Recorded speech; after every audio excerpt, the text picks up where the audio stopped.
apa khabar semua? Masa dekat sekolah dulu, memang kita belajar yang kayu boleh terapung tapi besi akan tenggelam. Tapi kalau anda tengok kapal-kapal besar dekat tengah laut tu, semuanya guna besi. Kalau guna kayu, dia tak tahan lama, mesti dia reput. Habis tu macam mana kapal-kapal tu boleh terapung? Padahal benda tu besi. Even kalau kita ambil cincin kecil tu, letak dalam air, dia terus tenggelam. Tapi ni bot besi yang besar gajah tu tak tenggelam pula kan?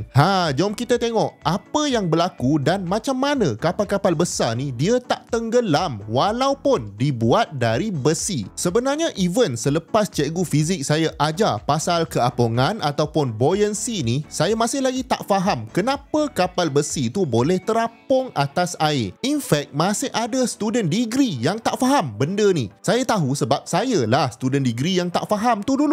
Jadi kalau ikutkan, kalau anda ambil satu bongkah kayu lepas tu campak dalam air, memang bongkah kayu tu akan terapung. Tapi kalau anda ambil satu bongkah besi yang sama saiz, campak dalam air, mesti dia akan tenggelam. Sebabnya mudah saja, kayu ni ketumpatan dia rendah, lebih rendah dari air. Ketumpatan ni bahasa mudah dia adalah nisbah berat dengan isi padu kayu tu. Jadi kalau bandingkan dengan besi, walaupun saiz dia sama dengan kayu tu, tapi dia jauh lagi berat. Maknanya kan, besi ni ketumpatan dia jauh lagi tinggi dari kayu. Air pun ada ketumpatan dia sendiri. Jadi benda yang ketumpatan dia lagi tinggi dari air akan tenggelam, dan benda yang ketumpatan dia lagi rendah dari air, benda ni akan terapung. Jadi sebab itulah kayu terapung dan besi tenggelam. Tapi kalau kapal gergasi ni dibuat dari kayu, nak tak nak kekuatan dia tu ada limit. Kalau anda pergi perkampungan nelayan, memang diorang masih guna bot kayu.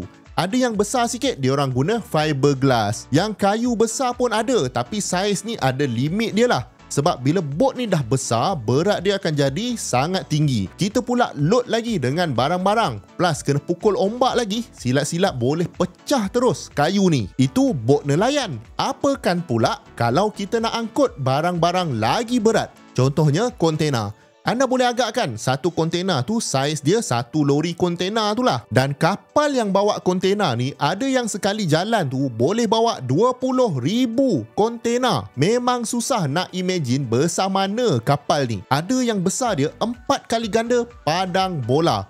Memang besar gila dan pastinya takkan boleh dibuat menggunakan kayu. Nak angkut 10 biji kontena pun dah tak logik kan nak guna kayu ni. Ini kan pula 20,000 kontena. Lepas tu ada pula kapal pengangkut yang aircraft carrier tu. Memang ganas saiz dia.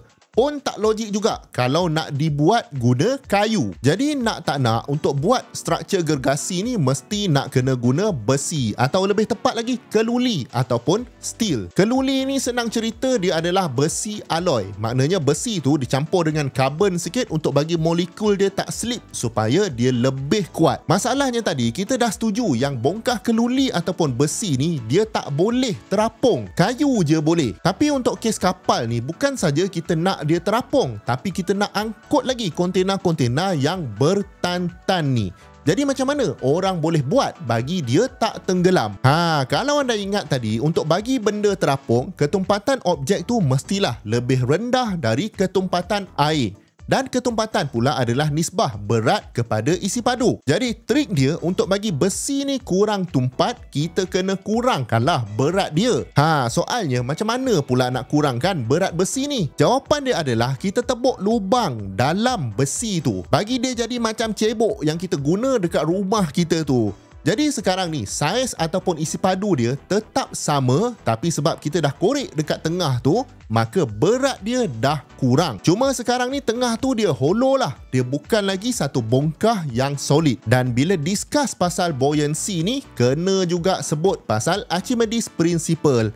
Uncle Archimedes ni kata berat air yang di cover oleh isi padu objek yang tenggelam tu samalah dengan daya apungan ke atas objek tu. Jadi trik dekat sini adalah kita kena bagi kapal ni cukup lebar dan pada masa yang sama korek cukup banyak material dekat tengah tu untuk kurangkan berat sebanyak mungkin. Jadi kalau anda nak tahu, setiap kapal ni dekat bahagian yang betul-betul bawah tu, dekat hull dia, memang ada satu ruang yang mana dia kosong saja.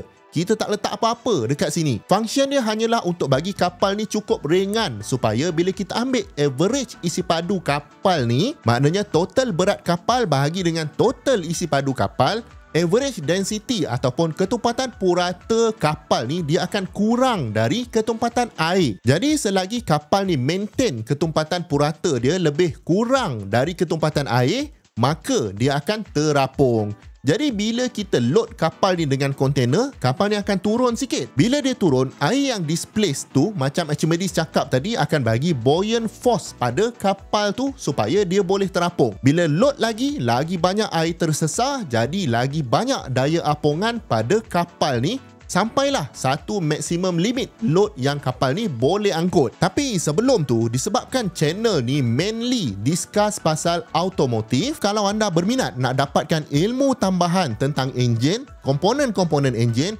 sistem-sistem enjin macam sistem penyejukan, sistem fueling, sistem electrical, lepas tu nak tahu tahyul-tahyul pasal enjin dan cara penjagaan enjin yang sebenar, saya jemput anda join kursus online Engine Zero to Hero di mana ada lebih 50 video dan 6 jam konten untuk anda layan dan tahu segalanya tentang enjin. Barulah mudah anda nak jaga enjin anda dan tak ada siapa lagi boleh kelentong anda pasal enjin. Benda-benda ni memang saya belajar masa buat PhD di Imperial College London dulu. Jadi maklumat yang disampaikan tu memang tepat. Akses pula anda akan dapat sepanjang hayat, jadi anda boleh tengok pada bila-bila masa dan dekat mana-mana saja. Link untuk join saya letak dekat bawah. Okey, jom kita sambung.